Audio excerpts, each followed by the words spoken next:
Hello and welcome back to Authentic on Air with Bruce Alexander. I am your host, Bruce Alexander. Today, my very favorite wildcrafter and woman of the woods, LoriAnn Wilde, is in the studio, and I am really excited to get caught up with an old friend after today's reflection. Take a moment to look back over the relationships you have had in your life, platonic and romantic, friendly and family. Is there one of those connections that sticks out as the one that got away? A possibly transformative bond that ended before its time. I'm reflecting on this personally because so many of the truly special people I've met throughout my life scared me. I felt small in awe of what I thought made them more special than me. Although I know now that more special is not a real thing. Back then, before I started accepting my authentic self, fueled by that feeling of inadequacy that I now equate with fear of not being enough, I would pretend to be something or someone that I wasn't. Does that mean I never had a successful relationship before I started to peel back those layers of insincerity? There is something to be said for luck and being a really good liar, but also the capacity of forgiveness in others' hearts when faced with honesty and vulnerability. For those reasons, a couple of my most treasured relationships survived. But how many of those amazing people would still be in my life if I had told them I was pretending versus them seeing through the veil of lies on their own and choosing not to waste their time on a non-existent idea of a person? I'm taking the time to briefly grieve those aborted relationships because grieving is an important part of the healing process. However, more importantly, I'm newly trying to forgive the me of the past for being scared. I'm trying to find grace for that version of myself. I'm vastly different now, but that was still me. If I can't have grace for me throughout time, I am making the same mistakes in parenting myself that created the guilt and shame that guided me to those places in the first place. The relationship I'm grieving at this moment is two guys named Greg and Larry. They were both great, and I hung out with them in college, but they left me behind while I kept partying and making more mistakes because I was terrified to ask for help. They were fun and funny, but focused on success. School was the top priority at school, while I was imploding and putting on what I thought was a brave face. I want to hear what relationships you have lost and what you are doing now to stop losing special people because you are afraid to show up as yourself. Go to @Authentic Identity Management on Instagram, Threads, Facebook, or LinkedIn and comment on the episode 21 reflection post with your own experience. Or you can make a post of your own using the hashtag Authentic Reflections and tag @Authentic Identity Management. If you would like me to reach out and set up a free 30-minute consultation to find out if I can help you start being more authentic in your relationships, comment connection, and I will take the lead. If you love the space we are creating or want to help advance my mission of making the world a safer place for authenticity, here are a couple ways you can support the show. If you love, I already said that part. Leave a review and tell me what you think is great, needs work, or would like to see more of in the show. Follow the show in your favorite podcast platform or all the platforms you use, and use that share function. Send an episode of this show to someone you care about or post about it in your social media feeds or in your stories. These are all free ways to promote the authentic mission. If you aren't comfortable being a spokesperson for authenticity, you can be a financial backer of the authentic mission by going to Patreon and searching Authentic on Air with Bruce Alexander and signing up for a membership.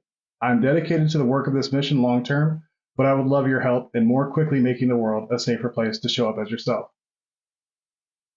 There is no possible way my guest today can know what an incredibly huge role she played in the development of everything I love about my life. LoriAnn Wilde is the Resident Nature Program Coordinator and Facilitator of the Prairiewood Forest School classes at the Oklahoma nonprofit St. Francis of the Woods. With a college degree in secondary education, a combined 13 years as an outdoor camp counselor, certification as a positive discipline parent educator, and years of experience as a nature play educator, her way with children largely influenced the standard of communication with my children I hold to this day. What isn't listed on her bio, though, is what has been so impactful in my life. LoriAnn is a creator of safe spaces and a builder of community. Kate and I moved to Oklahoma City, leaving everything and everyone we held dear behind. A 5-year-old, a 2-year-old, and a brand new baby in tow became my wife's only company as I almost immediately started the Fire Academy and had my life completely consumed with the job. And Kate had no community, no support, and very full hands. 2 weeks after I disappeared into my work, a trip to the park planted the seed that would change everything. As would become the norm, Kate was braving a trip to the local playground solo when, as children often do, they acted as an icebreaker, in which a very kind and gentle soul reached out to a mother and wife who was, maybe not so obviously, on the verge of a breakdown. Neither Kate or I comprehended the level of isolation I signed us up for when I took the job. I wasn't clear on the level of sacrifice I was asking for my partner when I started out, but almost immediately the position asked everything of me that I had to give, or I would be put out, and it was all for nothing. So on nights or weekends for almost 8 months, when I had anything left to give, from the day I had put into exercise or study, there was more exercise or study so I didn't fall behind. Outside of our regular visits with her mom, I had left my wife in complete and utter loneliness. The kind and gentle soul didn't just reach out with a "Hi, how you doing?" She put her whole self out there and offered up that she homeschooled and attended a co-op that her children were in, and they were similar ages to ours. An invitation to a Facebook group was exchanged, and something started. Not only parenting 3 children at various stages of early development, but keeping a home, acting as the house chef, and my dietitian and physical therapist, nursing my body to survive the extremes it would be pushed to. Not surprisingly, all that left Kate with no energy to socialize. It would be almost 8 months before life normalized enough for my wife to take the kids to the first homeschool co-op event, and I'd follow 2 weeks later. What I remember finding in those early days was a place of acceptance, exploration for my children, and like-minded people who cared about raising their children, not through fear and guilt, but varying interpretations of love and intention. I would find out much later that not only did LoriAnn introduce us to the group, but she actually had created it. Almost 10 years later, I can say that people came and went, faces changed, and eventually LoriAnn left to build something new. And without her vision, the beginning of the end was near. But after this long, but after this long, every single deep friendship I currently maintain, outside of my best friend from the fire department, is rooted in what LoriAnn created. Without that invite, I don't know if I sit here in the place of love and acceptance I am currently in. Without the guiding goodness she infused into the space she created, I may not have found the first place I ever felt accepted without putting on a show. I want to start the show by telling her deeply from my heart, thank you. Welcome to the show, LoriAnn. Thank you. That's a great welcome. I appreciate it. Yeah, and I mean every word of it. You really did change everything for us. Yeah. Until we came down here, I've had friends that come and gone, but none of them were ever anything like the friends I made in the group that you created. So before we get too deep into the things that you do spiritually, tell me a little bit about who you are, what you spend the majority of your time doing, and why you think I invited you here. Yeah, great questions. I am a mother. That feels like a big part of my life, my days and nights. My kids are 11 and 13 now, so I know they're similar to your oldest too, but a totally new stage of parenting, I think. At St. Francis of the Woods, I'm a resident there, so I do live in intentional community with other people who've made that same choice, who interact with the mission of St. Francis in various ways. My thing is Prairiewood Forest School, connecting to the land.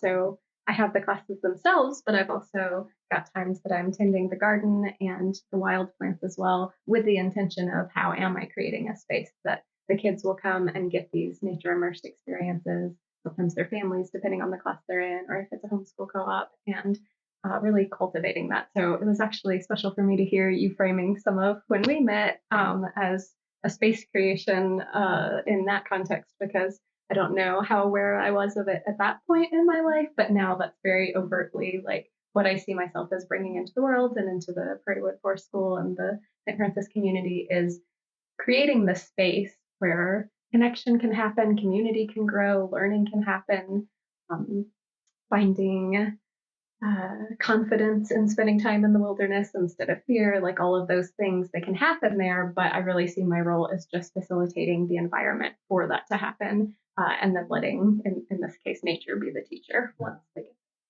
I'm really glad that you found a way to capitalize off that thing that, I mean, it seemed pretty clear to me, at least a couple of years in, that you were definitely strong at creating those spaces that helped people be able to grow. So I'm glad you're doing it intentionally now. That's amazing. I really want to not talk too much today because I've already talked a lot, and I want to set the stage and get out of the way for you to tell your story. But just one of my like stock questions I always love to ask is, how do you define authenticity?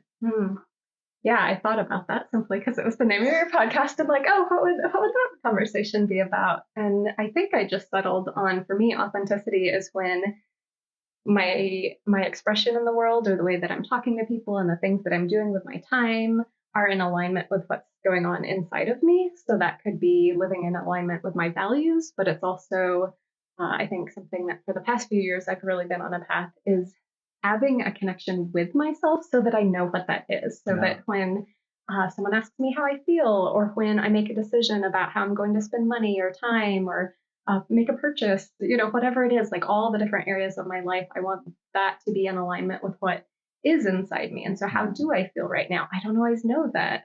As parents, sometimes that's part of it. I think in our culture, we get that disconnection.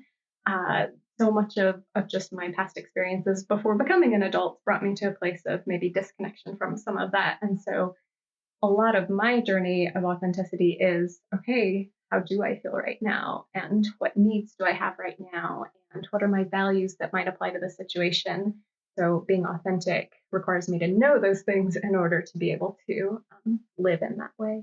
I completely agree. And if it's not know them explicitly, it's know that you don't know them and that you're still exploring that. I think I don't know has become one of my go-to sentences, because I, at this point, realize that that's okay. Sometimes that is the most authentic thing, whether I don't know how I feel or I don't know what I want to do in this situation. And that might mean I move through life a lot slower because I'm going to wait until I do know before I proceed with something. Yeah, it's taken me almost 40 years to get used to really saying I don't know, and I don't know, loving that, like knowing that it's okay to not know. Yeah, and talk about creating space. It gives other people the opportunity to realize, oh, it's okay. Someone just said, I don't know, and didn't immediately try and clarify or fix anything. Like, it's okay to not know. Wow, that's huge. It's become one of the most confident things I say, and that's really funny because it's so often thought to be like a sign of unsurety to not know. But especially through the show, I've heard a lot of people say like, I don't know exactly this or that, and I've seen it's a sign of confidence to be able to express that to others. Yeah, such a part of being authentic is not feeling the need to be anything or to know anything that you just don't know. Exactly. Totally agree.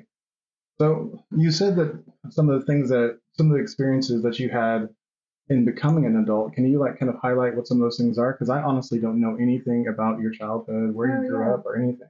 Yeah.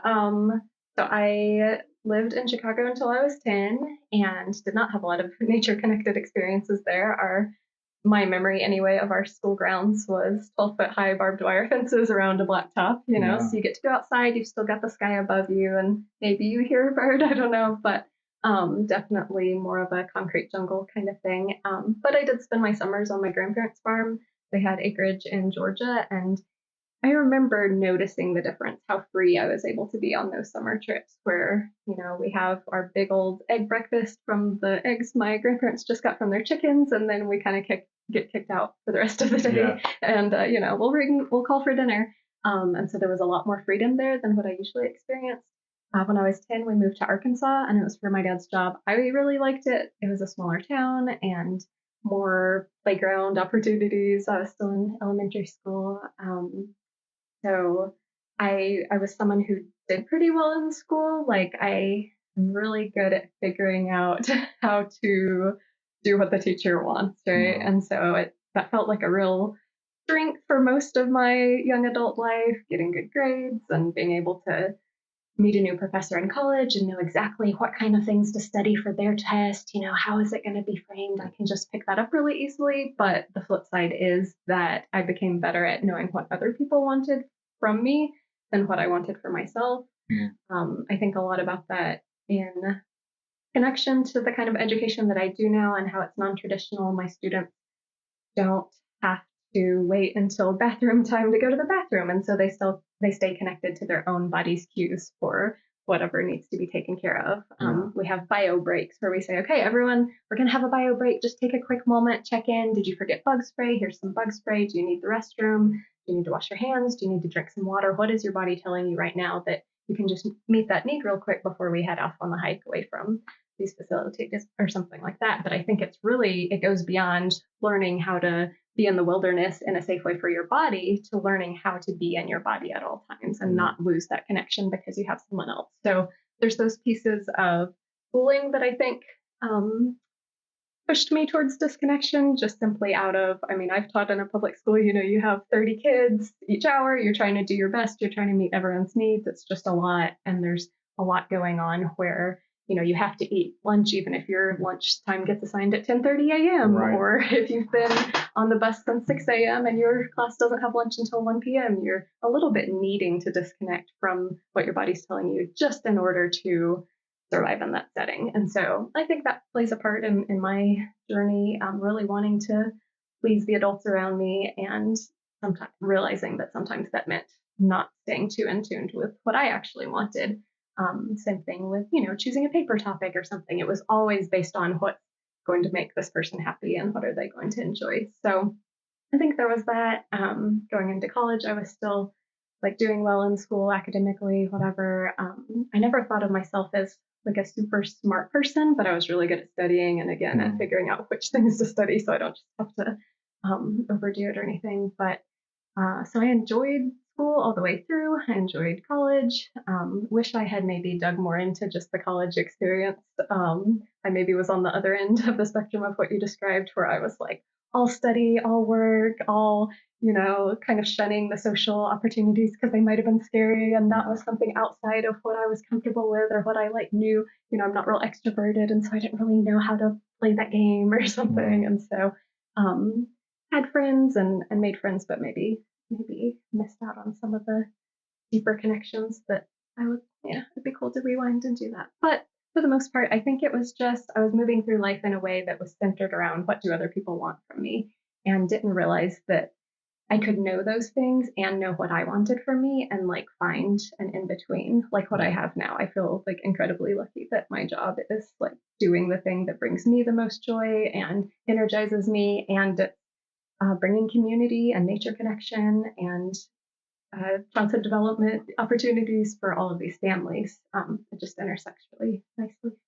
I can honestly say that I've never known anyone quite like you. I would define you as a kind of a shy person, but at the same time, I've never had any doubt that in the time I've known you, that you know who you are and that you don't feel like a need to tell people who you are.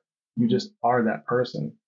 When did that shift come for you from being so concerned with what other people thought about you to being contented with who you are and accepting that some will accept you and some won't? Sure. I remember some early moments, but I think there's another part that's just aging and being tired of trying to maintain that. I do, the memory I thought of when you started asking that was that when I worked at Camp Aldersgate, it's a camp in Little Rock that hosts med camps every summer. So there's a whole week where all the campers have cancer, or there's a whole week where all the campers use wheelchairs and have spina bifida or something like that. And so I think it helped me get outside of myself in a healthy way, realize that there's room between the extremities of whatever other people want from me, that's who I am, versus kind of a selfish, everything's all about me. It was this beautiful in between. The best thing I could give those campers is enjoying myself at camp. And so figuring out which activities I like. I was really into the ropes course, so I got to work at the ropes course, and I'm cheering kids on. I'm showing them it's not scary, and they're having this wonderful time as a result. So it was a really beautiful example of the fact that when you're pursuing the things that bring joy to your life or nourishment of some sort, can also be that for someone else. And so that was a beautiful look at that. I remember that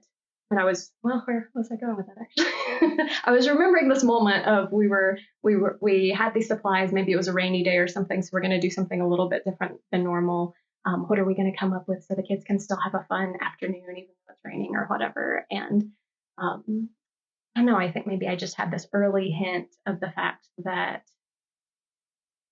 I could just be myself. Maybe we were just being goofy. We we thought we were going to do beads and we can't find the beads and whatever. And so it's one of those moments where it feels a bit like a failure. We weren't able to pull off the activity we thought, but in the process of just kind of being silly about it and goofing off and everything, that ended up being the fun memory from the week or whatever is that day that it rained. We didn't get to do the big exciting ropes course adventure. We couldn't even find the beading supplies. We just like sat around and goofed off and joked and like made personal connections, and like how lovely, it's not always embrace life. Yeah, it's not even that I have to like put on authenticity. It's the thing that happens when you like step back, and it just happens anyway. But yeah, I think in the ensuing years between different experiences and just, I don't know, getting tired of trying to put on anything other than who I actually am. And yeah, every once in a while that getting interwoven with experiences where people affirm that like, no, I like you messy, I like you the way you are. I don't need you to change. That's I work with parents a lot, and so and it tends to be younger parents, because once the kids get older, they can drop off. But when the kid's 2 years old, the mom's coming too, or the dad's coming, or the uncle or the grandpa, or whoever it is. And so we have these family community opportunities for people to make those connections. And they don't need me to show up with it all together, because their life doesn't feel all together. They need to see that like it can be kind of messy. The first forest school class I ever ran, my son, who's now 11, was 3, and he sat on my lap and cried like most of circle time. I'm sitting there with my story, trying to be, like little Mr. Rogers or something, and really connect with the kids and bring them the story that, is gonna help them think about the animals, and we're gonna pretend to be the animals, all these things. And he's just losing it on my lap. And of course, I'm insecure. It's my first one, and I'm feeling nervous about it. But after the fact, I remember one of the parents telling me how impactful it was for her to see someone else doing the thing that happens 100 times a day. She had young kids at home too, the ones she brought to class, and just seeing it could just kind of be okay. Like, this is other people's experience too. I'm not isolated and alone in my days looking like that sometimes. She was able to see that I just kind of went with it. It's okay. You don't have to fix your kid and take away their bad feelings and make them happy all the time. Like, you just kind of are in it together. And, the classes have that community of people seeing that with other people and realizing, wow, I can exhale a little bit. It's okay if my kid loses it at inopportune moments. It can be okay. So that's really good for me. Yeah, I definitely identify with the being tired of trying to do what you are, trying to fit into so many different like things. Whenever, like I told you, the first place I found that acceptance was in your group, and I was coming off of shift almost every time that we came, so I was always exhausted. So I was too tired to put up a front, and people were still nice to me, and people still accepted me, and people like actually liked having conversation with me. And I was like, oh, it was kind of through attrition that I found out that it's okay to like be genuine, and there are going to be people who like that. Yeah. Not everybody's going to like, no, like very few people actually like me when I was faking it. So it turned out that it's like through this exhaustion, I found community. So do I want to be that exhausted ever again? Right. No. It served its purpose. But yeah, I definitely appreciate that about the ability to, just let go because you're tired. Yeah. Sometimes you just work hard enough, and that gets it to you. So do you think it's your love of nature and the wilderness that like kind of feeds your comfort in not trying to impress others? That is a great question. I don't know if I've ever thought of it exactly that way. I definitely feel the most utter acceptance for who I am when I'm like laying out in the woods on the dirt and insects are crawling on me. They don't care. I'm just another rock or whatever. I'm just like part of something. And I think I did find belonging in nature before I found it with humans.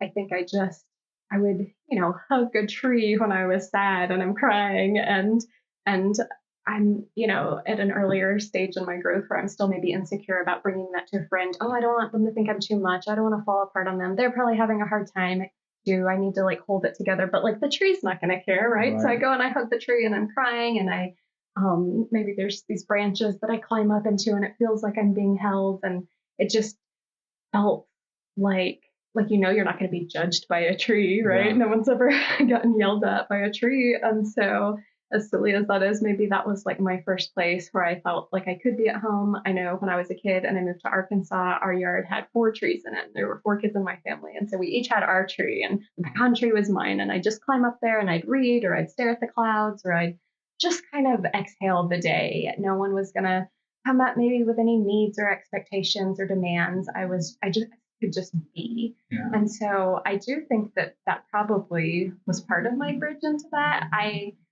Funnily enough, I didn't grow up thinking of myself as an outdoorsy person or anything like that. My Girl Scout troop went camping a lot. In college, I got to go on some like outdoorsy trips with the rec center, but it wasn't necessarily like, oh, I'm going to do outdoor education because I'm a nature person or something like that. Um, but it's sort of like it found me and brought me back.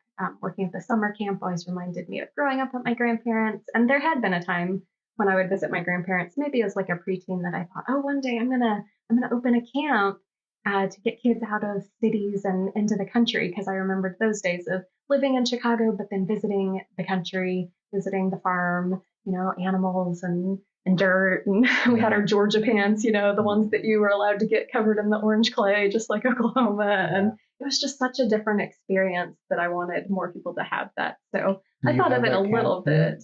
Right. I think we're turning into that. I think that you do it on a daily basis, but do you have that camp to give people that experience yet? Or is that something you still want to do? Yeah, it's funny. I am really loving what's happening. It's happening sort of organically, not necessarily if I took a class on how to run a forest school business, like what it would have suggested. But I guess I know my limits. I can offer this. And then as I offer that, people say, well, what about this? And I think, oh, no. And then a year later, that's the next thing. So we added the homeschool co-ops and we added another homeschool co-op. And so now we've got 5 different classes that meet 4 different days a week.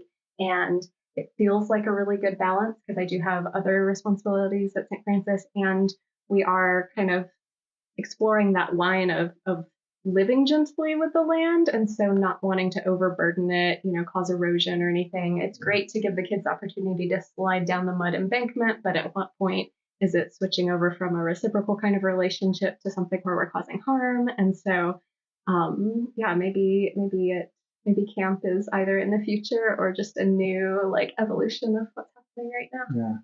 Yeah, I think I find that so interesting to add that other thoughtful layer of existing authentically, and that's that's you being in the wilderness space and like respecting the land and thinking about like what long-term effects you're having on it. That's not something I think about. I mean, I'm also almost never outside, so it's not that I don't love it for you. It's like being outside doesn't make me feel the most myself, but for you, I love that. And I love that you are so mindful in the space that makes you feel so comfortable of taking care of it. Yeah, I think nature also is a good teacher for me because I tend to be kind of an extreme person, and nature's just like the big mess in the middle. So when I was in college, I got really into like the idea of ethical purchasing practices and, shopping fair trade and things. So I'm not having this negative impact on workers or on the environment and things. But it became this really overblown extreme thing that I couldn't keep up with, out of this, like, I can't do harm in this world. I have to make the right choice at every single decision that I make. The best example being when I was student teaching, I needed to give the students some handouts, and I didn't own a stapler, and I didn't want to buy a stapler because I couldn't find a fair trade certified stapler. I'm looking at all the stores. I go to all the thrift stores thinking, that's a great option. Just can't find a stapler that month, and for whatever reason. And so finally having to be like, okay, like I'm just gonna have to buy a stapler. I think I even considered like punching little holes and like stitching the corner of 30 students times 6 courses, like, and just being like, yeah, I don't think this is what like living authentically and in accordance with my values is supposed to be doing to me. But then so I had a lot of that kind of thing just in my head or whatever. But now I think I can focus on practicing reciprocity. So like, yes, I'm harvesting and taking leaves from this plant, and I'm offering my food scraps back as compost, or I'm sowing wildflower seeds to increase the populations maybe of some native plants that are having troubles with keeping populations to perpetuate their survival. And so I can do these things that are in alignment with my values, that practice kindness with the land, and I don't have to like just beat myself up about every time that I do something that wasn't as perfectly as ideal as like it's maybe technically possible to do. So whenever you were like having that kind of mini identity crisis about not being able to keep up with that, that the fair trade purchasing, like How did you handle that? What was your response to that feeling? How did you get through it? How did you end up in, a better headspace today? Yeah, I think for a good long while it was pretty rough actually. Like I did a lot of beating myself up. I did a lot of doing without, like to an extreme level where I just, if I need new pants and I'm not having luck thrifting or whatever, I'm just like gonna wear these ratty pants for, in perpetuity until somehow magically something pops into my life.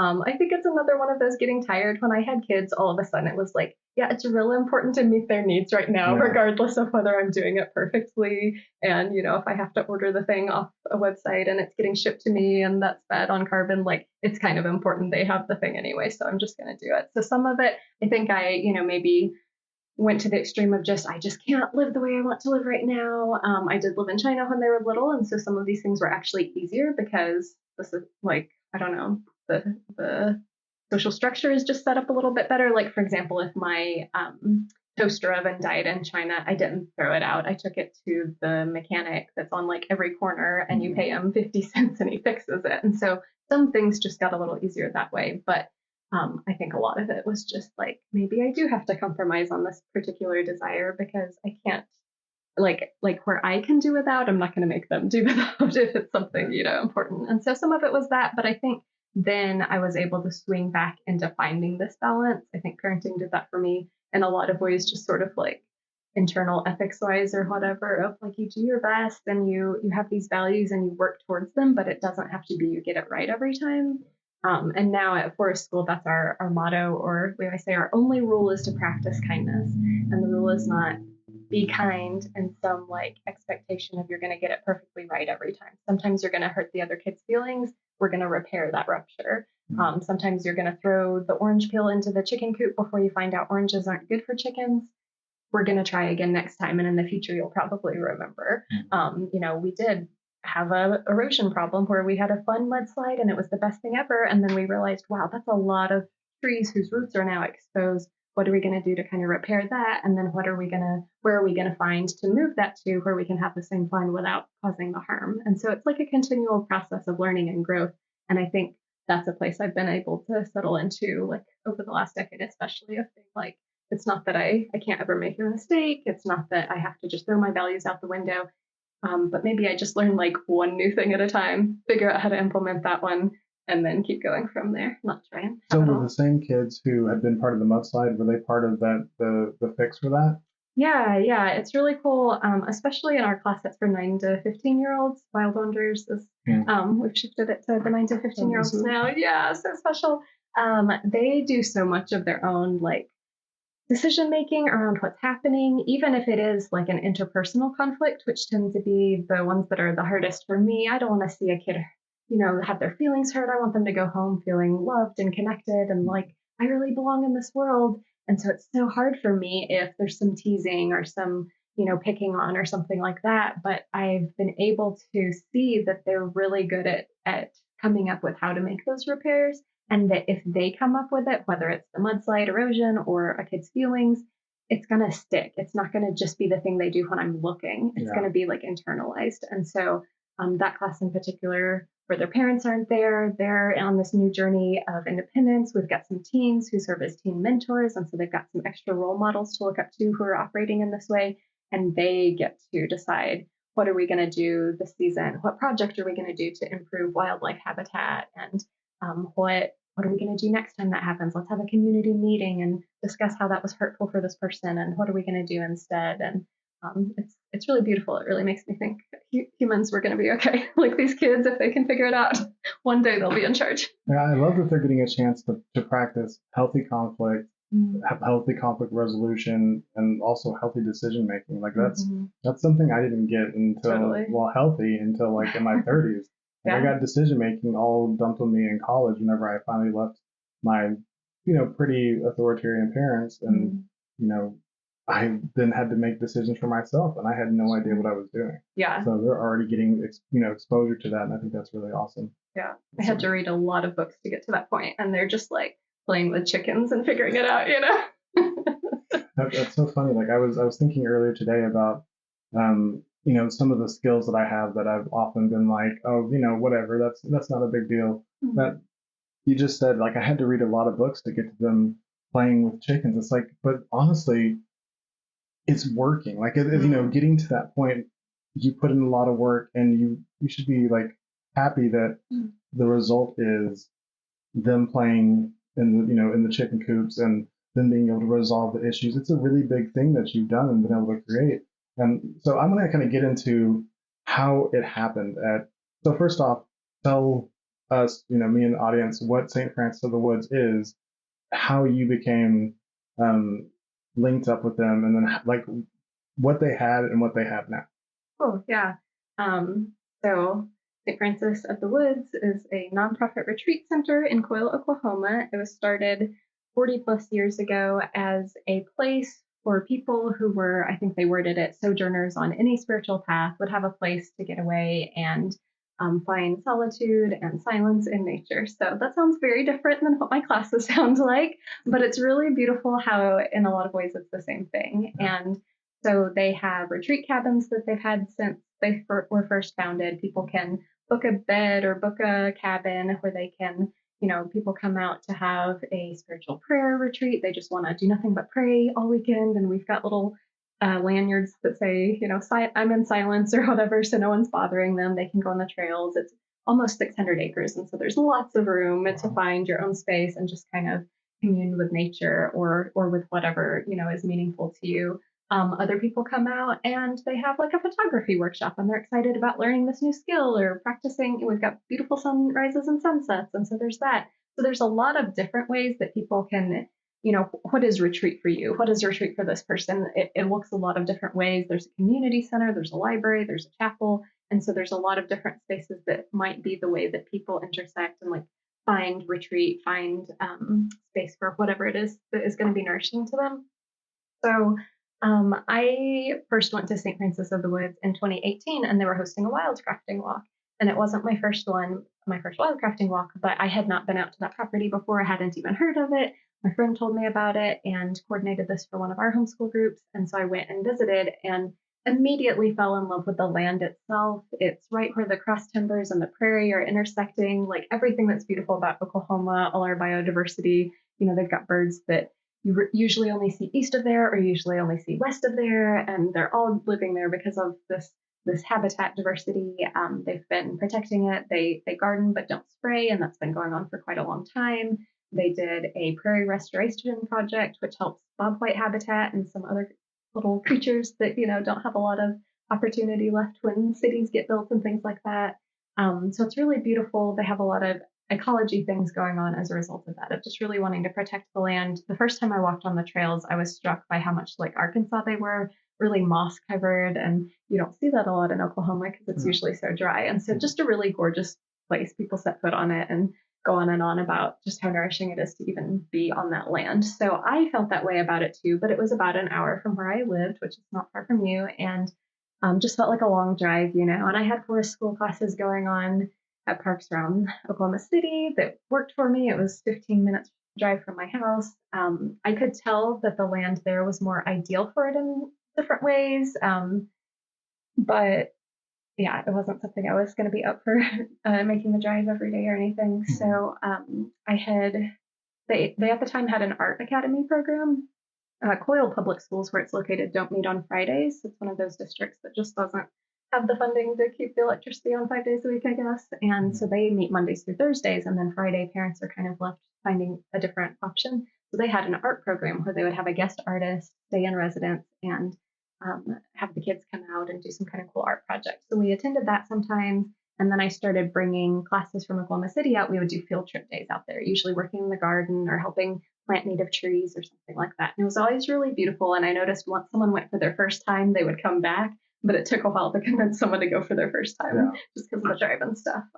So when the pandemic hit and I had been working a couple of different things and they all really weren't going to be possible with the pandemic, or at least the guidance right when things started and everything was uncertain, I had the openness to think about really what do I want for my life. I had always very specifically wanted to live on the land where I ran forest school, because for me, as part of it being like integrated into who I am, I want to walk the trail in the morning and see, oh, look, this is ready to harvest. We can do that with the Friday class. Or take my food scraps out to the same place that we're building a compost bin and learning about how that works and the impact on the environment. And then, realizing that an improvement would make it better or something. Like I wanted that to be fully integrated. So in 2020, I was able to move out there. At first, it was just kind of needing a place to stay, but I did propose to the board of directors that makes those kind of decisions, having the forest school out there. And I was excited about the potential, but wasn't sure how they would take it.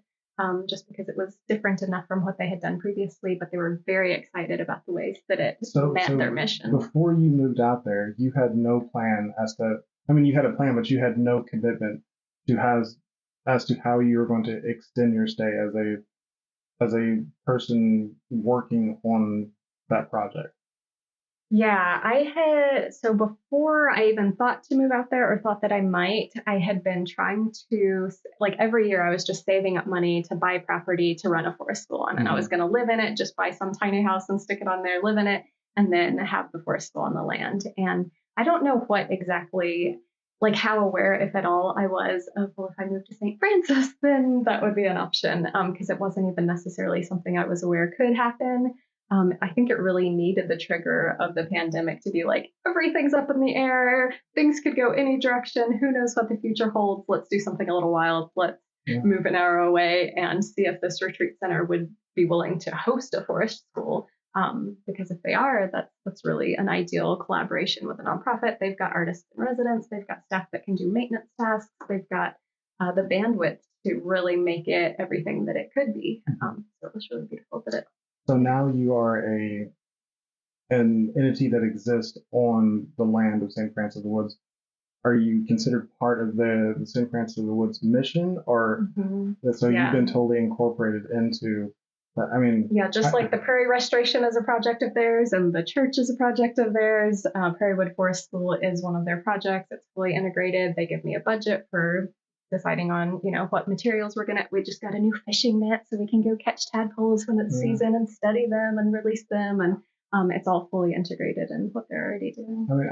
I shouldn't be surprised because building these kinds of plans is what you've been doing for a while, but that's still really impressive that you were able to put together a plan. Because I managed a 501c3 for a while. I know that getting stuff done is not always easy. Yeah. And so your plan has to be pretty tight for them to all agree on making a decision like that and bringing somebody onto the land and letting them run an entire arm of what they do. That's really cool. Yeah. It felt meant to be, because their mission is to help people, or their vision, I think, is to help people find community, connect with their own creativity, and then connect with creation. And of course, my program is secular, but creation, nature, whatever you want to call it, nature connection is kind of the big ticket item at Forest School. And then creativity, there's so much opportunity for students to harvest things and do natural plant dyeing, or our artist in residence helps them make their own charcoals from scratch. So we've got lots of arts going on. And then community just seems to become an inevitable part of Forest School, where you got to meet other parents when you would come to things. People are kind of on the same page. They're sharing these outdoor experiences. And so that's really beautiful for community. But even outside it, even the parents who just drop their kids off for class, they're coming back on Wednesday nights for a potluck dinner, or on the weekend when we have a seasonal celebration or something like that. So it really does feed into all the different parts of their mission. But I had a question that you kind of already answered, but part of that question was saying that not actively being a nature person, I can still say that watching you teach my kids in nature was one of the most enjoyable experiences I ever got to experience, because you loved it so much and they loved doing it with you so much. It was such a, like you said, reciprocal thing where you were giving love and they were receiving love and they were loving it. So yeah, I really appreciate getting to experience that, even though it's I don't want to touch bugs. That is my specific memory about you at Forest School. Is one day, I don't remember if it was all of them, but several of your kids were extremely muddy, and you were like, "This is why I bring them, so that you can take care of that part of their lives." I'm not the mud parent. Kate is the mud parent, and I want them to play in mud because I know how many things happen when kids play in the mud. Sure. So many developments are happening in their brain, and I know how good it is. But watching it and seeing how dirt, I'm nope. No, please don't make me clean that up. I can't. It's like the takes a village thing, right? Like there's Yes. people who have their different skills. My kids have taken music lessons from people who have that skill. Like it's really beautiful to see everyone's thing come together. And if my thing is like letting their kids touch bugs and get dirty, I'm totally good with that being like my legacy. I'm totally about it. Wow, I love that about you. It's so awesome.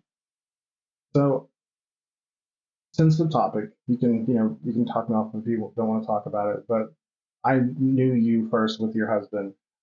What happened with that process? Because it seemed like it kind of lined up with you moving out to how much of going far away from Oklahoma City had to do with restarting your life after your marriage. Sure. Mostly coincidence. Or maybe a better true thing to say about it is that I think COVID gave opportunity for both of these things that needed to happen. Like I was supposed to end up out in the woods living where I was running forest school, and COVID made the opportunity for that. And then in that relationship, things were heading towards where we were healthier apart than together. But it took COVID to be like, yeah, this is the thing that's going to happen. So when I moved to St. Francis, initially, I just needed a place to stay while I figured out what was next.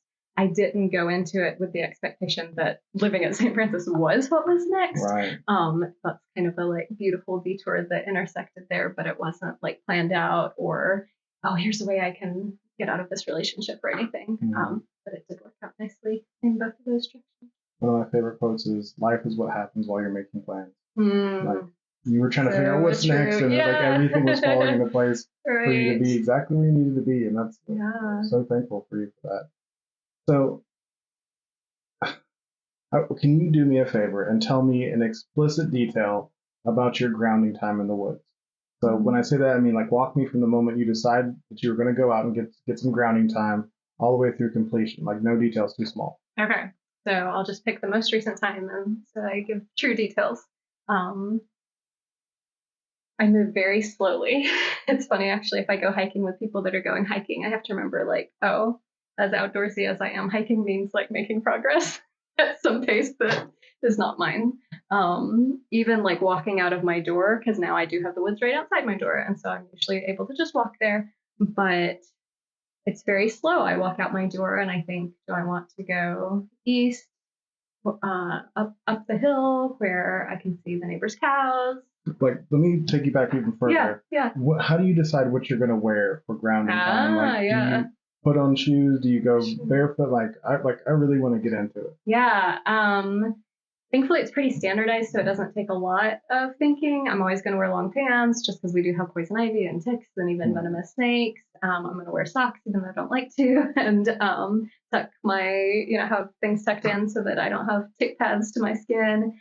Probably going to take off the shoes and be barefoot once I arrive wherever I feel like I needed to arrive at. And I've, scoped out the area and ensured there weren't any hazards there. But for the actual, like, I need some time in the woods, I'm going to wear, some hiking pants and wool socks and my ankle boots. They're barefoot shoes, but they're not the fancy expensive sole that technically allows grounding from whatever perspective. Because I'll just take them off. It's okay. Yeah. And then I do like to wear a wool shirt just because it helps with temperature regulation, which is really important in Oklahoma. I much prefer cold weather than hot weather, but Oklahoma, 100 degrees for a week, exactly. Or for more than a week sometimes, and so that just helps you like not get overheated or whatever. And I usually braid my hair as a further precaution against ticks. I hate wearing a hat. I usually don't. I should, but I usually don't. I'm always just a little pink from the sun. And I try and grab like some energetic, granola bar or something, or if I've made like little energy bites, something that'll give energy without adding a lot of weight. I have this hip pack that I wear whether I'm going grocery shopping or into the woods, and it's always got a lighter and a little bit of jute twine in case, it got dangerous or I was in some situation where I needed a fire or something. And then just a multi-tool pocket knife, and a bottle of water. Make sure I always have water on me. I can grab those things pretty quickly and just head out the door. And feel into where it is that I'm going to go. Maybe I checked the weather first and thought to bring a rain jacket. Probably not. If I'm taking students in the woods, I'm very prepared in all of those areas. And if it's just me, like in the moment, I'm not at all prepared. I'm more like gonna rough it, whatever I find. I'd rather like find a little cave to hide in or something like that. So my favorite place to head from my house, if I go west, like straight into where the sunset would be, there's a little pond. And if I go over a hill beyond that, I can go up to the stream that is spring fed. So that's another beautiful thing you don't always have in Oklahoma, is like flowing water and springs and things like that. And I love the sound of it. I really like to just, wherever I'm going, I'm going to lay down. That's my thing. Like if I'm going to ground somewhere, or if I just am having a stressful day and can't handle another minute on my computer, or whatever it looks like that is leading me to want to head out into the woods, what I'm wanting to do is not to like take a long walk usually, but to walk until I find the spot where I'm going to lay down. And I'm going to come back with pine needles in my hair and dirt all over my clothes and stuff. But like that's really what I'm going for. And I just try and move slowly enough that I only move when I know. Maybe it's like my best practice of authenticity, really, because it's moving only at the pace that I actually know that's what I want. You know, I'm not trying to manipulate the experience in some way of thinking, oh, my friend was going to be staying in that cabin. If I walk that way, I might run into her. Like maybe that's what it needs to happen, and maybe I need the time to myself, and I don't need to know that. I just need to know, I actually wanted to head down this trail that goes the other way. That's where I'm feeling like pulled or whatever. And so just following those until I get there. When I, and so I might walk half an hour, I might walk an hour, I might walk 5 minutes. And whenever I get to a point where I think I want to stop here, I teach the kids to check east, south, west, and north. So you kind of go in a circle looking at the ground to make sure you're not about to sit on something hazardous or disturb ground that, can't handle that or something like that. Make sure you have a secure space. And I sit down and take off my shoes and get my feet on the earth. And usually I'm going to like lay back from there, and really like the way that trees look with the sky filtering from behind them. So a lot of times I just kind of look at that for a while. I don't really try and say a prayer or, do a meditation or anything other than just being fully present in that moment and whatever it is. I often hear animals around me, especially the longer I lie down. And I've had deer and gray fox get relatively close to me, but that's not like a goal. I don't try and get a certain thing to happen. I mean, I definitely have that. I'm like, I think most humans at this point in time are probably this way. I definitely have the part of my brain that's like, oh, that would make a great Instagram picture, why don't I shift over this way? But I just try and listen to like, is that actually what I'm wanting right now? Probably not. Probably if I want to do anything other than just sit there, it's going to be, I have this little tiny notebook that goes everywhere with me, and I might like write a poem about, my experience in that moment. Do you take your phone? I often have, if I bring it, I usually put it on Do Not Disturb. So if I'm heading out by myself and no one would hear if I called, then I'll probably take it kind of for my kids' sake, like for safety or whatever. But I prefer to not have it or like not remember that I have it. So it's a practice of total observance. Like it's not about trying to manipulate or force anything. It's about listening to your body. And then when you get there, still listening to your body, but listening to the sounds of the woods. Like my first thought is like, oh, that'd be a great experience to listen to music to.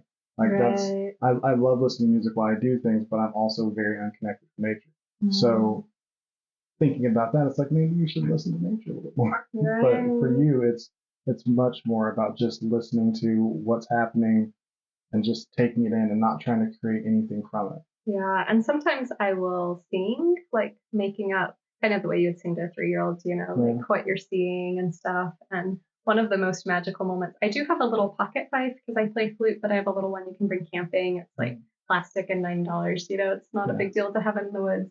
And one time I did head up towards the sunset up on this hill behind where I live, and we mow it for hay. It's like not sprayed and stuff, so that way if the surrounding farms are using that hay, there's less like pesticides in the groundwater and everything. And anyway, I was up there and just kind of felt inspired by maybe the clouds or something, and so I pull out my fife and I start to play. and a little, I think like a deer mouse came out, like I'm like, like came out of the tall grass to the clearing where I was and just stood on its back legs and watched me play for a little bit and then ran on. And I'm just like about to fall over. I'm so amazed. You know, it was such a magical, like it blessed me with its presence and it seems like it enjoyed the music, but how on earth would it care or know? Or, you know, it was this funny little moment. So those are special, but I try not to set out with the intention or like any expectation or hope that some magical thing is going to happen, because that's 1 in 50 times that something that's especially like, oh my gosh, I'm going to tell that story happens. Most of the time it's for me to not be in that part of my brain and just breathe. And I will like put one hand on my chest and one hand on my stomach. And especially if I headed out because I was really stressed or overwhelmed with something, it's a good chance for me to just like take a deep breath. What am I feeling? And it may be the first time that whole day that I've been able to realize, oh, I'm grieving. Like my mom died 2 years ago, and it'll hit me at the most random moments, and I'm not even aware that's what's going on for me. Maybe I'm getting like having a hard time in just some normal interaction with my kids or something, or getting really concerned about a work situation that maybe isn't even that big of a deal, but it feels like it's really scary or something. And then I head out into the woods and ground and ask myself, and I'm like, oh, it was my mom's birthday would have been this week. I'm grieving that. And I needed that much slowing down and disconnection from all the distractions in order to just realize like what's going on for me. Now that I know that, I can move back into whatever else today requires without this blockage there. That's really amazing. Like, you know, like I said, I don't like being outside, but I still like the experience sounds really nice. Like, so you will walk up to an hour, maybe a little bit more. How long do you usually spend in the time grounding? So I found that 30 minutes is kind of magical as far as if it's less than that, there's just a different experience that happens once it's been 30 minutes. I'm probably going to spend the first 20 minutes with my mind like, I need to do that, and I'm behind on that, and did they mean this when they said that, and what am I going to do about the situation? Like, and every time I have that thought, I'm trying to come back to like, I'm just breathing right now, or let's just look at that leaf blowing in the wind, or whatever it is. But it takes at least 20 minutes to switch to that being the default instead of the coming up with new things to worry about or whatever or stress about. And so if I can extend it to like that 30 minutes, that's also a point for wild animals where they're like, like you're good. We're not too worried. And so that's when the birds are going to come and perch on the branch, like really close to my vision, or I'm going to hear like a little stirring in the woods and have that kind of magical, oh, I wonder who's out there. And so I like it to be at least that long. I love to like fall asleep and it's a whole thing, but you know, I'm a parent at work. Like I can't always carve out 3 hours to just go nap in the woods like I would love to. But yeah, I think my preference honestly is to walk for only like 10 minutes and then have 30, 45 minutes, an hour to just lay there and experience it and then walk back, which is nice where I live because in most settings you're spending at least that much time just driving to make this happen.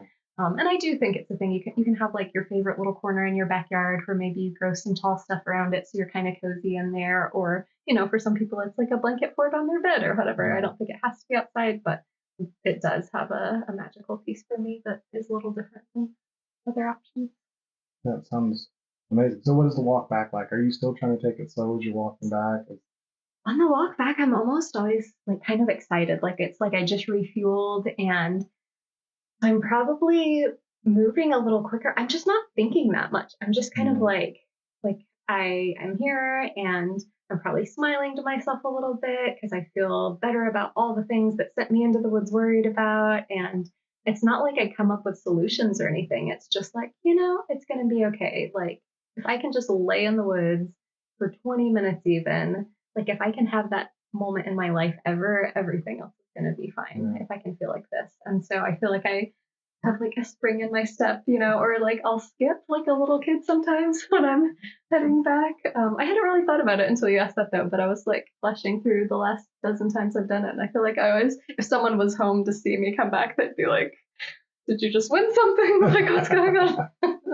So it's the fact that you've been kind of pulled back into yourself and really actually aligning your thoughts with, well, I mean, really the reality of your place in the world. Is that all these things that felt so big Yeah. before you had time to really like release them, or just, not even release them, just like understand that it's not that big. Yeah, it's remembering I belong here, the earth wants me here, and I can feel safe here. Even if everything going on in my life at that point feels insecure and unstable, and I have no certainty about anything, finances or work stuff or like whatever that looks like, if I can have those moments of remembering, like, and all of that can go like the worst way that my worst fear, imagines it.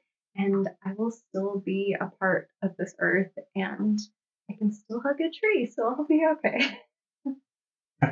The confidence in which with which you say that is really impressive, because like the first thing I think is tree hugger, like, but then I'm like, yeah, that's not really it's not a diss like you think it is. Like, thinking of somebody who hugs a tree, like I think of you, and I'm like, honestly, like that's a great thing to be called. Like, I would love to be called a great person who is in touch with nature. It's not like you're trying to, I don't know, be really extreme and fight the system all the time. You're just trying to like align your life with nature, and that's like, I think, a really beautiful thing.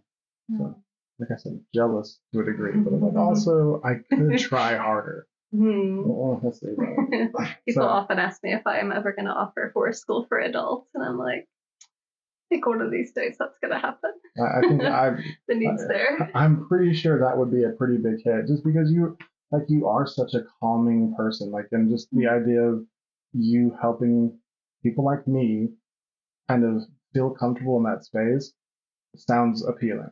So I would, I'm not going to say I'd go, but I would think about it. Like, I would be like, that sounds interesting. So I swing personally wildly back and forth between absolutely loving the sound of children talking to slamming my headphones like on to drown out any seemingly childish noise. I'm pretty sure that's my ADHD like overstimulation, but you call listening to children a spiritual practice. What does it look like to listen to children as a spiritual practice? Yeah, it is. It has so many parallels with what we just talked about grounding time in nature for me, because there is no controlling children, right? Like the things they say, the things they come up with, the stories they tell. Like when I sit next to a child who wants attention for, in whatever way I can tell their body language or their words, they're just wanting to be listened to. I have no idea if I'm going to get this very amusing anecdote out of what they share, or this really sweet thing, or if they're going to share something very hard and like heartfelt vulnerability coming from them. But it also is always this magical moment of hearing something that I needed to hear. So like I'm learning from them. And at its very basis, a lot of times it's just they noticed something in nature that was very small that I would have walked right past unless I was like in a grounding moment where I'm looking at the ground. It could be a broken, like half fragment of a snail shell, and I'm not Instagramming that, right? That's not the thing that caused me pause and thought it was so beautiful or whatever, but they just love it. And oh, look at the spiral. And I wonder who lived in here. They slow down, and especially like the 2-year-olds and the 3-year-olds and the 4-year-olds, they think it's all magical. They see that it's all magical, I think is what it is. Like they see the world for the way it is. They don't have all this weight of what I'm carrying around worrying about and how am I going to afford this or that or whatever. They're just present to their, like, not just to that day, but like to that exact moment that they found this little thing, or they hand me this like completely bug eaten leaf that, no one would take a picture of it and think there was something special about it, but they just loved it. Maybe it felt awesome between their fingers, or maybe it's the one that landed on them straight out of the tree. It's never touched the ground before, but it touched them. Like, how magical is that? And so I think I learned to embrace joy, like to not have to have everything just right to enjoy something. They enjoy all of it. But even the older kids, because there's a really special phase, again, I think that happens with like 9 to 12-year-olds, where they're trying to figure out who they are and what they love and how they want to show up in the world, how they're kind of going to present themselves in their peer groups. Because at those ages, I think those two things are the same. Like, who am I and how am I going to come across to my friends? Yeah. And I think like mainstream media tends to portray that time in life as a lot of masking and a lot of putting on something else.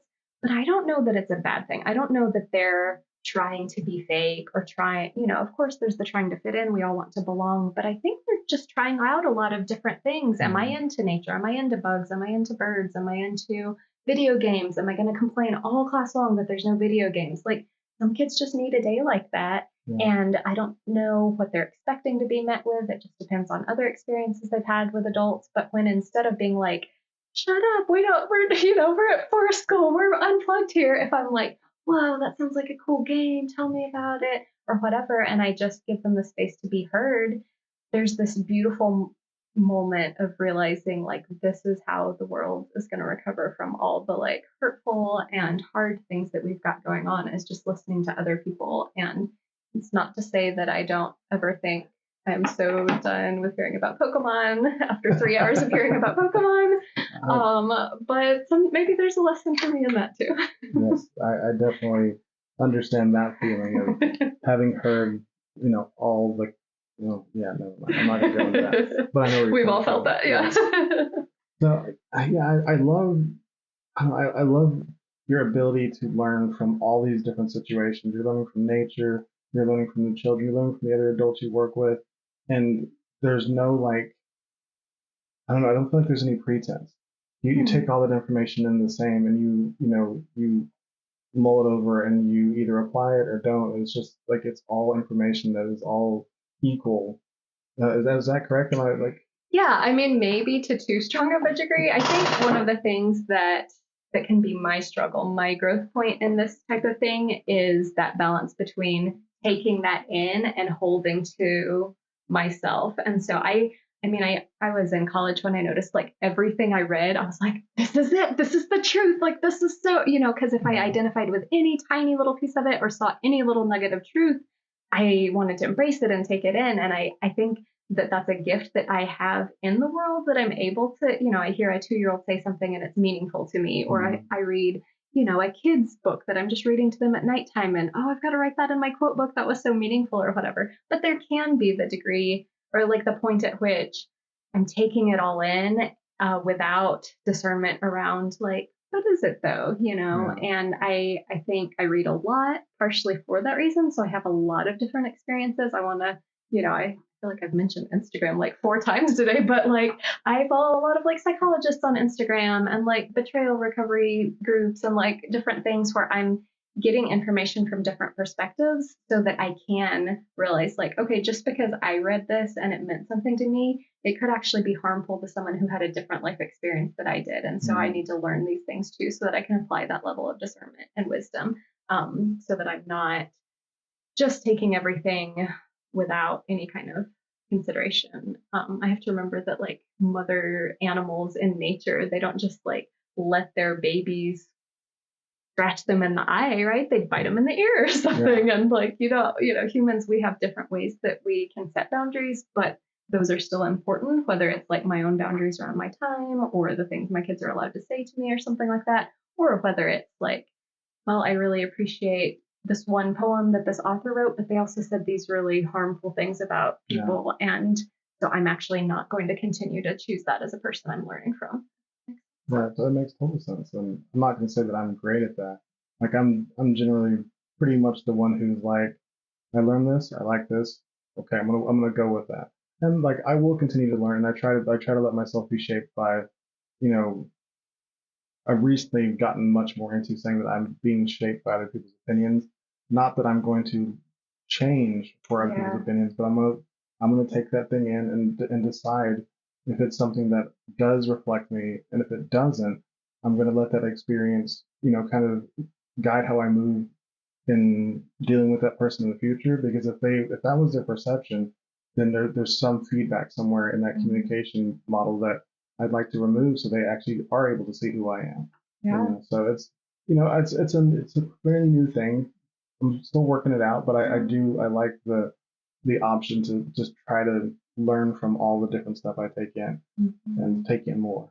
Yeah, yeah. Well, just like our rule at Prairiewood is to practice kindness. I think authenticity has to be recognized as a practice. Absolutely. It's not like, am I authentic or am I not authentic? There's so much in between inauthenticity and authenticity, even of just here, just like doing the thing, whatever. And having that practice of incorporating more authenticity in your life, or having one more authentic conversation this week, one more time that someone says, how are you, giving an authentic answer, or whatever that looks like. It's just a practice we're growing into. Yeah, I've definitely tried to work away from saying things like, are you authentic, to are you being authentic? Are you loving your authentic self? Yeah. Are you interacting? Are you leading with authenticity? Things that are actions that are constantly evolving, because you can be the most authentic leader for 6 months straight, and then something happens and you stop doing that. You have to continually be checking in on yourself. And like you said, taking the time to look at, are you actually existing with your values? And, I encourage that for everyone. It sounds like grounding is a good way for you to get back to that. And for me, it's this show. I'm really lucky for this opportunity to talk about all these things that run through my head all the time with really, diverse and interesting people who have different views on it that sometimes challenge that and, kind of help me either strengthen my view or to, evolve it in some way. And I hadn't really thought about that part. And I appreciate the experience so much. So thank you for being part of it today. I've loved it so far. Yeah. So we're going to start to wrap things up because we've already gotten almost towards an hour and a half, and I want to respect your time. I don't know what you got going on today, but gosh, I want to ask.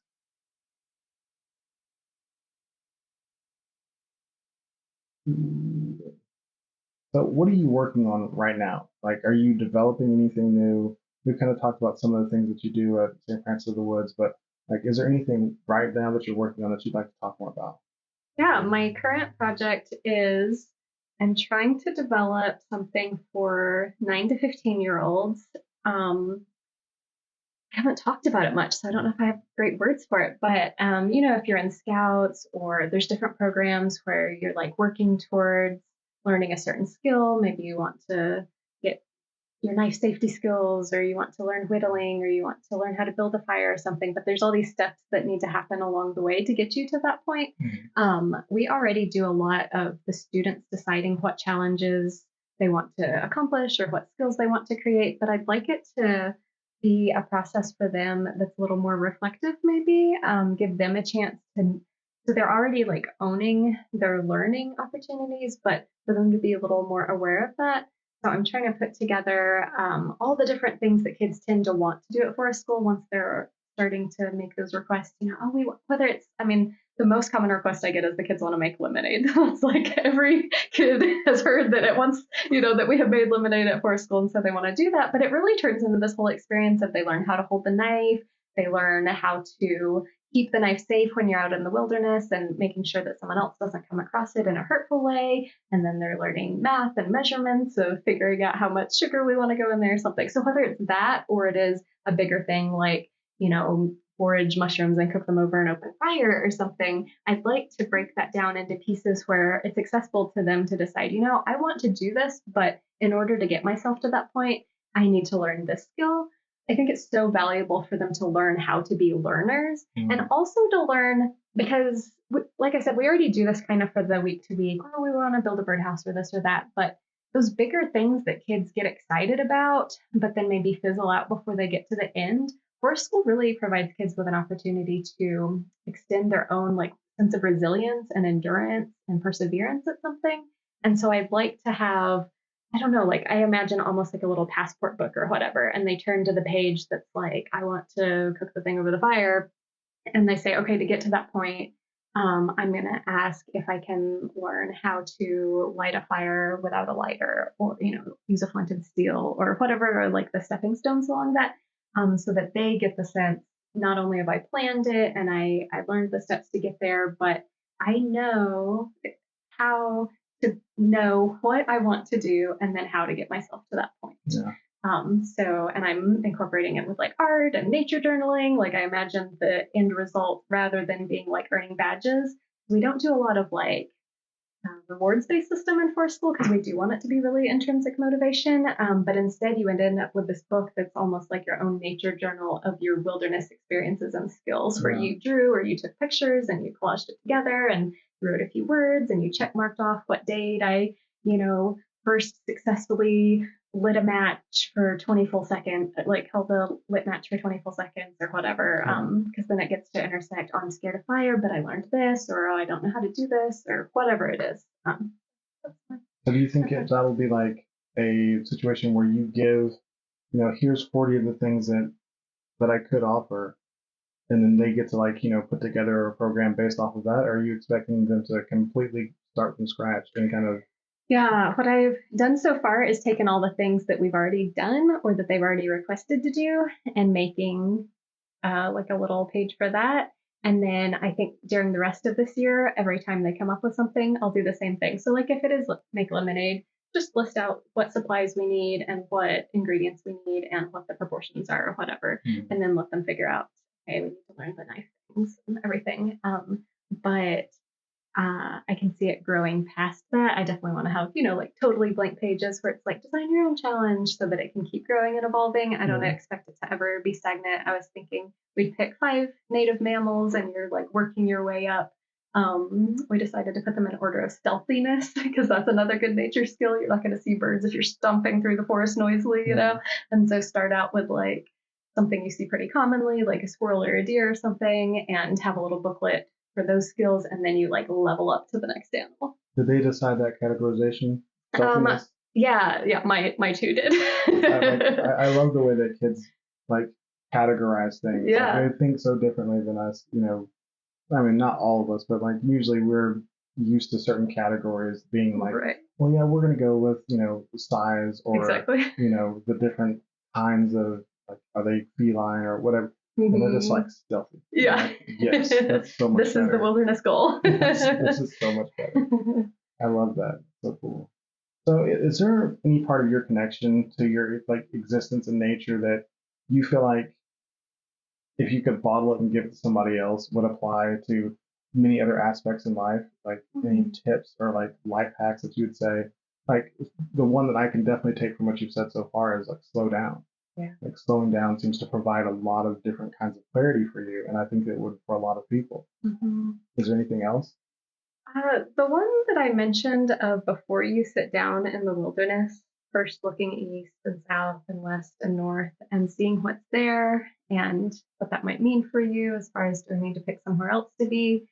I keep coming back to that as maybe a broader symbolic kind of lesson for my life right now before I anchor into, a relationship or a job or a, like a specific project or something. There's always so many opportunities, so many things that we can do with our time that might be in alignment with our values and our passions. And so in that way, they're authentic. But if you really just like sit in the space of whatever that is, you're reading the proposal that someone sent you, or you're sitting in the parking lot outside of the thing you got invited to that you hadn't really thought about, do I even want to be here or something? And just kind of like looking at it from all those different angles and seeing, is there something here that lets me know this really is for me? Or is there maybe something kind of pokey over here? And I don't know that this is actually where I'm ready to be right now. I'm going to, shift somewhere else. I feel like can be, or is becoming for me, a practice that isn't just about not getting bit by a venomous snake. I think you understood the assignment and you like really like provided a great answer there. And my addition to that would be like, and do that authentically. So don't like, I've talked about on the show many times that my ability to lie to myself was like really uncanny for a long time. So it's like, I don't think I want to go into this thing because really, I don't think that these are my kinds of people. And that's not true. It would be more like, I'm afraid to show myself to this group of people because they may not accept me. And to me, I don't want to act out of fear. So I would just lie to myself and say, I'm not afraid. I just don't like them. And so like, I would say, look north, south, or east. What's the correct order? I do east, south, west, north, but that's its whole category of why I do it that way. West and north. And ask yourself, like, am I being honest about the things I see and the things that I'm saying are dangerous? Like, really analyze those things. And I think that would be an absolutely really great piece of advice. That's perfect clarification too. It's not like I'm settling on a really comfortable spot, right? I don't Right. randomly find all these places where I'm really comfortable. Like the ground's either hard or it's wet or the tree bark is scratchy. But if I'm supposed to be there, that discomfort doesn't mean it's not the right thing. So your example of going somewhere and kind of backing out of it, out of a inauthenticity and telling your own self why you don't want to be there. Could it be that it's just not a really comfortable spot, but it's actually the right spot? Those are different things. They say that disgrowth is where the discomfort is where that growth happens. Yeah. Now, sitting in a really uncomfortable spot unnecessarily maybe is not extra growth. But yeah, if you shift a little bit, is the ground softer? Cool. Yeah. But are you just like talking yourself out of something that's really meant for you because you don't love it, everything about it? Yeah. I love that. That was really good. I'm glad I asked that question. I think that was like way outperformed my expectations of the question when I wrote it. So I'm like, oh, yeah, cool. Pat myself on the back. Yeah. So let's talk a little bit more about your services that you offer as a nature educator, herbalist, whatever else. Like for as long as you need, this is your platform to talk about all the things. Because I trust you. I think that you are a fantastic person with like a great healing energy that deserves to be given out into the world. So anything that you want to share? Yeah, it'd be great to have people join for some of the things that we do on a weekly basis. Of course, I have Forest School. Prairiewood Forest School meets at St. Francis of the Woods on Mondays, Wednesdays, Thursdays, and Fridays right now. We have different classes based on ages and based on like homeschool co-op versus facilitated classes that are more like wilderness experiences, or then we have the group that's more nature sensory play for younger kids. So a lot of different options there, but all of our other things that we offer are just open to the public. Anyone can come. We have seasonal events. Martinmas is coming up and it's my favorite one. So every November we get together and it's a chance to really celebrate the way that being in community with other people allows us to get through the harder parts of our lives. So the symbolism is that we light lanterns and we go into the woods after dark once the time has changed. And it's, that time of the year where the days are getting shorter anyway. And so sometimes that can feel hard. It can feel like everything's really cold around me and everything's really dark and I just can't see my way through.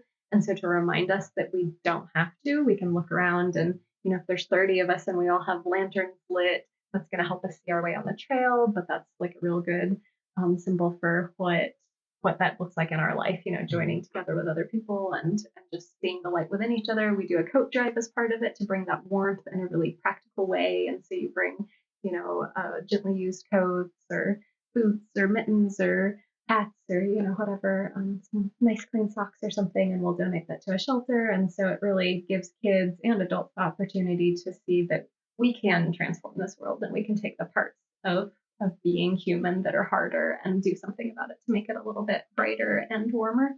I also facilitate a group called Woods Women, and once a month we have someone who's a member of it just share whatever's their exciting thing, because I think I'm like you and that I really like to see other people doing their thing and like lighting up with what they love to do, what they're passionate about.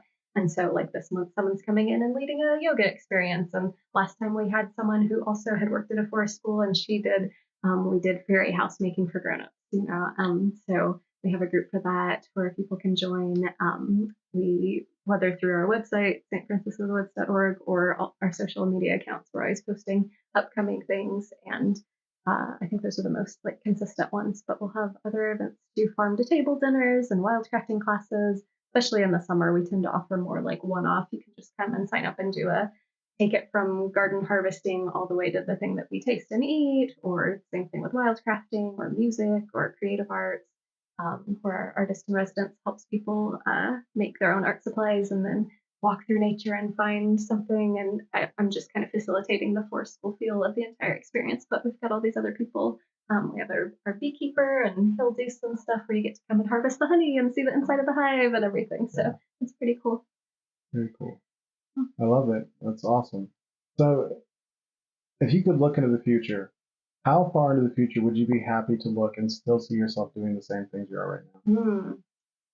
Yeah, I mean, like as long as I'm super mobile, it does require a lot. I'm doing a lot of hauling supplies on my back into the woods and stuff. And so I I wonder if at some point in my life I'll need to shift to more training others on how to do it. I do really enjoy when I've gotten to be in a training role of teaching other teachers how to take their classes outside or teaching other people how to start a forest school or something like that. But my grandma's 81 and she still like works and does everything. So I'm like, maybe that's going to be me too. And I'll be like 90 out in the woods with a bunch of 2-year-olds just loving it. That sounds really beautiful. So as long as you're physically able, you'd love to keep doing what you're doing. Like that to me is like the sign of you found a passion that you really enjoy exploring. And that's like, that is, I don't know, probably the highest hope I could have for any friend of mine is like you're living your passion. So that's really awesome. So finally, where does LoriAnn live online, and where can people find out more about who you are, what you do, and like get connected with you if they're interested? Yeah, I mostly post on Instagram. It's at Wildernedge. So it's spelled like wild. My last name Wilde, and then Renedge. So Wildernedge. It's the idea of I'm meeting people at the edges of their current comfort level at the where the wilderness meets. Because that's where the most biodiversity thrives, and that's where I think students and other people really find transformation. And you actually touched on that earlier about kind of getting people to the edge of their comfort. So that's me. St. Francis of the Woods is where everything else would be hosted. That's their Facebook name and their Instagram name. And the website for Prairiewood Forest School is just stfrancisofthewoods.org/school. And it links to all of our different accounts and classes and upcoming events and calendars. All that good stuff. We'll make sure to put all those links in the show notes. So easy for people to find, because I think it's a great service. I was really devastated whenever you took Wild Wanderers from 10 minutes from our house to like 50 minutes from our house. It was like, that's not so convenient anymore. But like for the experience itself, I think it sounds really amazing for the kids who are getting to participate. And like I know that one of our mutual friends has a son doing it, and he seems to really love that. So yeah, I think you're doing great work. Is there anything that we didn't talk about today that you'd like to share more on? That I can think of. I think it was a pretty good talk. I really enjoyed it. So thank you, LoriAnn, again for the effect you've had in my life and for the great work that you're doing out in the world and for the world. So thank you for all that. And thank you for being such a great guest and being vulnerable in our conversation today. I truly appreciate you. So if you enjoyed today's episode, please leave a review. I really appreciate the feedback, and it helps me get heard by more listeners. Follow this podcast so you get updates about new episodes and live streams. If you are interested in bonus or behind-the-scenes content, go check out the Authentic on Air with Bruce Alexander Patreon page, and share this episode with somebody you think would love it right now. You can check out earlier episodes to support the future creation of great content, and don't forget to like @Authentic Identity Management on Instagram, Facebook, Threads, and LinkedIn.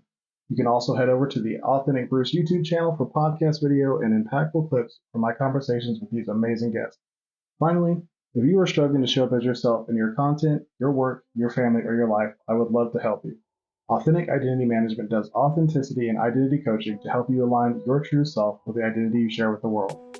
It's exhausting to live someone else's life. Live authentically and access the potential that belongs only to you. You can contact me on social or email bruce@AuthenticIdentityManagement.com to set up a free 30-minute consultation. That is it for today's wild episode with LoriAnn Wilde. So until next time, thank you for listening. Be yourself and love yourself. Bye for now.